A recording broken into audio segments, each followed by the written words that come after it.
అంటే సామాన్యమైన విషయమా? దైవజనుడి వల్ల కూడా కాల, కొంతమంది సేవకుల వల్ల కూడా కాల అంతమందికి రక్షణ ఇవ్వటం, రక్షణలో నడిపించటం. కానీ ఆయన చేశాడు. రెండో పని లేదు, ఆత్మల భారంతోనే పరిగెత్తుతూ ఉంటాడు. అతన్ని బట్టి సంతోషపడాడు నా దేవుడు.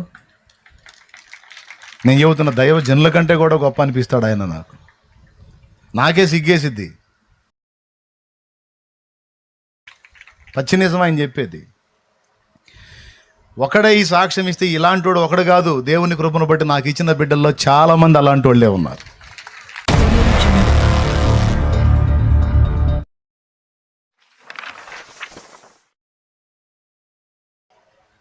ఊపిరున్నంత వరకు ఒక్క రోజు కూడా పోనీకూడదు. నా ప్రభుని ప్రకటిస్తానే ఉండాలి, ప్రజలకు తెలియజేస్తానే ఉండాలి. ఆల్రెడీ తెలుసుకున్న వాళ్ళని చైతన్యపరచాలి, వాళ్ళకి భారం కలిగించాలన్న రందితో తిప్పలు పడుతున్నాను. ఈరోజు ఇక్కడ, రేపు ఇంకో చోట, ఆ తర్వాత రోజు ఇంకో చోట, ఆ తర్వాత రోజు ఇంకో చోట, ఆ తర్వాత రోజు ఇంకో చోట, వరుసగా. ఎందుకు? పైసల కోసమా, ప్రభు కోసమా? That's all. ఈరోజు ఈ వర్తమానం విన్న యవన బిడ్డలు, స్త్రీలు, పురుషులు అందరూ కూడా ఎవరు మత్తులు లేరు. ఒక్కళ్ళు కూడా కన్నుమేట్లు, అందరూ చురుగ్గా ఉన్నారు, షార్ప్గానే ఉన్నారు. ఈరోజు ఒక తీర్మానం చేయండి. నిజమే, నేను తెలుసుకున్నాను కానీ ఏసై గురించి ఇతరులకు చెప్పలేదన్నోళ్ళు ఇక నుంచి నేను చెప్పాలి. గువ్వలాటలు, గవ్వలాటలు, అష్టాచమ్మలు, చెమ్మచక్కలు, సినిమాలు, సీరియళ్ళు కాదు, నా ప్రభువుని గురించి నా ప్రజలతో మాట్లాడతానని తీర్మానం చేయాలి. ఈ మధ్యలో ఎడో తిరుగుతున్నాడు ముసలోడు, ఉన్నాడా? దొండపాడు అడ్డుగా ఉన్నాడు. ఆ దొండపాడు ఆయన చూడండి, ఆయన చూడండి, వయసు చూడండి. సింపుల్గా 75 ఉంటాయి. సేవకులు కూడా చూడండి. ఇట్రావే,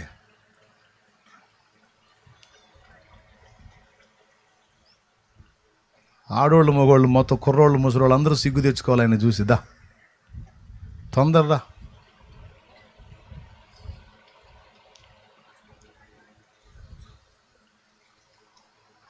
ఆయన వయసు ఎంత? నీ వయసు ఎంతే? 77 ఏళ్ళు అంట. అటు తిరిగి వందనాలు చెప్పు. 77 ఏళ్ళయా? ఇప్పటివరకు నువ్వు నమ్ముకుంది ఏ సంవత్సరం? రక్షణ పొందింది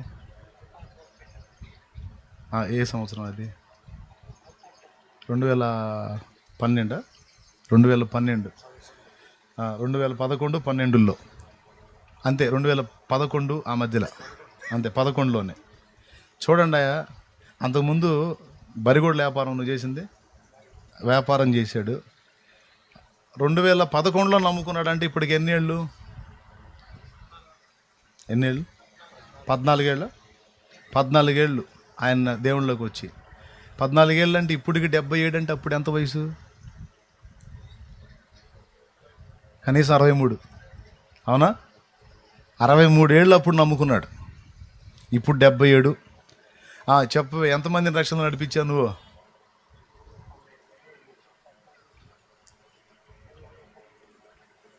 $296 మందిని రక్షణ నడిపించాడు ఆయన.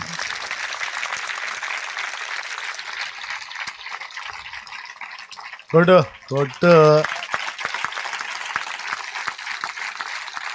దగ్గరగా 300 ఆత్మలను రక్షణలో నడిపించాడు. సచ్చినా బతికినా అది సాక్ష్యం. అంతకుముందు తనలో లోకానుసారంగా ఉన్నాడు. ఎట్టబడితే అట్ట జీవించావుగా తెలియనప్పుడు.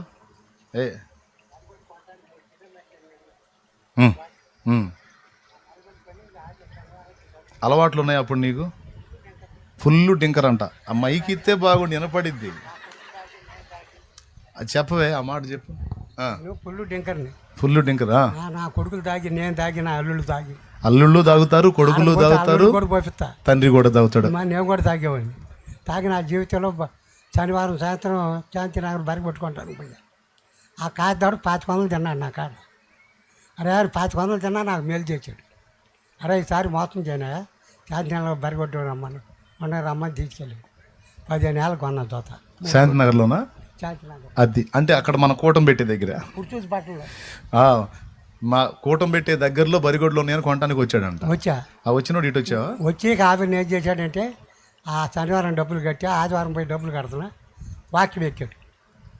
వాక్యం ఎక్కి వాక్యం చెప్పిన ప్రతి ఒక్క మాట నాకు తగిలిస్తుంది. నాకు పుట్టకలో కవిత్రులై పుట్టి నేను చర్చికి పోను, నేనైతే ప్రత్యేకంగా నన్ను గురించి చెప్తున్నాను. నా జేబులో బీడీ కట్ట ఉంది, అగ్గి పెట్టి ఉంది, ముందు చేత కూడా ఉంది జేబులో.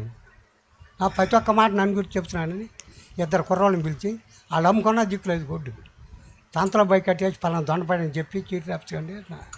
వాళ్ళు కట్టేసి వాళ్ళు నమ్మకత్తులు పాపం కట్టేసి వచ్చి బరిగొడ్లు వేరే వాళ్ళకి అప్పించి పైన వచ్చి కూటంలో కూర్చున్నట్టున్నాడు. నేను కూర్చోవాలి అసలు కూర్చోాలా. ఇక ఆవిరిని ఇచ్చే 200 ఇచ్చే వాళ్ళకి ఇచ్చారు. 50 అన్నం తినిపోమని ఎక్కడైతే నిలుస్తున్నా ఆనే నిలుస్తున్నా 3 కిలోమీటర్లు. తాగిన నేత మొత్తం దిగిపోతున్నాడు. అప్పటికి వేసుకొనే ఉన్నాడు. దేవునికి స్తోత్రం. ఏనండా ఏనండా తాగిన నేత మొత్తం దిగిపోతున్నాడు. ఆ దిగిపోయిన కానీ ఇంటికి పోయి గొడ్డు అమ్ముకొని ఇంటికి పోయా నాకు ఒక ఆలోచన పుట్టింది. ఎంతమంది దైవజనులు చెప్తున్నారు నేను కవితుడే పుట్టి నేను చర్చికి పోను. నేను చిన్నపిల్లవాడప్పుడు మా అమ్మని చేసేది చూస్తా ఉండేవాడిని. తర్వాత నా భార్య చేయటం మొదలుపెట్టింది. నా భార్య చేత మొదలుపెట్టింది కానీ నా కొడుకులకు ఉపయోగపడదు, నాకు ఉపయోగపడదు. నేను మారినాక నా కొడుకులు మనవాడు మనవతంతా నీ బొడ్డు పెట్టలు దేశమని పడి నేను ఒకటి అనుకున్నా ఉండా దాంట్లో సంపాదించి నా కుటుంబం కట్టుకోవాలి. నా కుటుంబం కట్టుకున్నా నా పక్కన పోవాలి. నా కుటుంబం కట్టుకోలేదనుకో వాడు పోయి ముందు నీ కుటుంబం చూసుకుంటారుగా అని నా కుటుంబం కట్టుకున్నాక తర్వాత లోకమేం పడ్డా. పగత్తులే 70 మంది దొరికారు నా ఊళ్ళో. అన్నయ్య కొడుకు ఇద్దరు చచ్చిపోయారు. ఆ అన్న పలకిచ్చి వాళ్ళ దగ్గర పోయారు. నా అన్నయ్య కొడుకు కుటుంబం ఉన్నది మా చిన్నాన్న కొడుకు అన్నాడు, అరే నువ్వు లెగితే వాళ్ళకి పోతున్నా అన్నయ్య కొడుకు ఇద్దరు చచ్చిపోయారు, నీవు ఏదైనా జరిగితే మేము రావాలి. చెక్కలోడు మీరు రావద్దు, మీ కాడ నేను రాను. నేను ఊ అంటే నేను పెట్టి వైపు నా బిడ్డలు 10 మంది ఉంటారు. అబ్బా దేవునికి స్తోత్రం కలుగునుగా. నాకు పగత్తులు ఉండారాడ, ఆ పగత్తులు నా కాడకు రావాలి. ఆ మీరు రాని నేను మానుకుంటాను. వాళ్ళు రాలా. నాకు పగత్తులు ముందు 70 మంది దొరికారు. అప్పుడు రూపాయన్నారు చిల్లరపేట 5 రూపాయలు ఛార్జ్. నా కాడ డబ్బులు పెద్ద చిన్నబ్బా. ఇప్పుడు ఇన్ని రకాలుగా కష్టపడి దేవుని కొరకు తిప్పలు పడి ఇన్ని సంవత్సరాలు ప్రయాసపడ్డావు కదే. ఎంతమంది రక్షణలు నడిపించావు నువ్వు ఇప్పుడు? 291.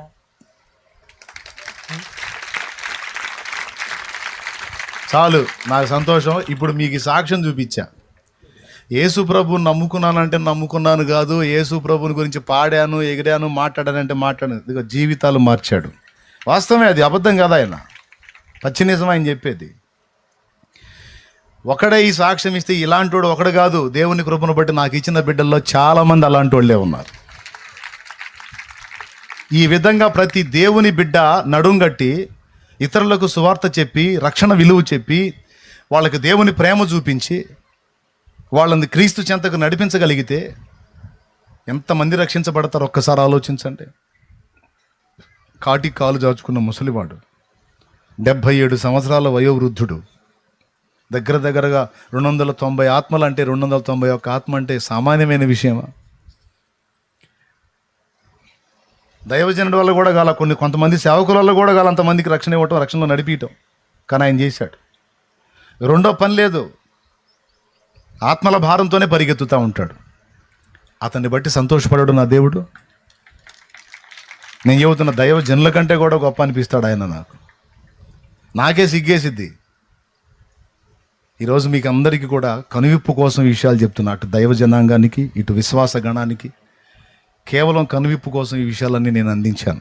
స్ట్రైట్గా నేను చదివించిన వచనం ఒకటి, నేను చెప్పిన విషయాలన్నీ వేరు. దానియేలు సాక్ష్యం ఒకటి మీకు వినిపించాను. ఈరోజు ఇన్ని విన్నారు మీరు. మీ తీర్మానం ఏంటి? మీ తీర్మానం ఏంటి? మీరేం నిర్ణయించుకున్నారు? ఇక కూటం ఆమెనంటే పోయి ఒక ముద్ద దీనికి అంతే అడ్రస్ లేకుండా పోదాం అనుకుంటున్నారా?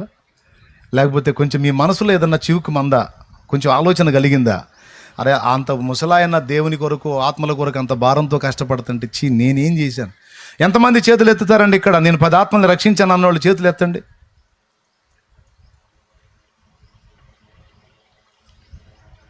చూసారా, ఆడవాళ్ళలో మగవాళ్ళలో ఒక హ్యాండ్ కూడా లేవలా. కానీ ఇక నుంచి నేను తీర్మానం చేసుకున్నానన్నా, నేను ఖచ్చితంగా ఇతరులకు దేవుని పరిచయం చేస్తాను. నేను కూర్చున్నా లేచినాక ఆయన ధ్యాసలో ఉంటాను. నేను రక్షించబట్టమే కదా, అనేకుల్ని రక్షిస్తాను. ఇక నేను చావబోయే లోపు కనీసం కొందరినైనా నేను రక్షించే దేవుని దగ్గరికి చేరాలనుకుంటున్నాను అన్నోళ్ళు చేతులు ఎత్తండి. నా దేవునికి మహిమ కలుగును గాక. హల్లెలూయా. నిజంగానేనా? లేకపోతే ఈ కాసేపు ముచ్చట నాకు.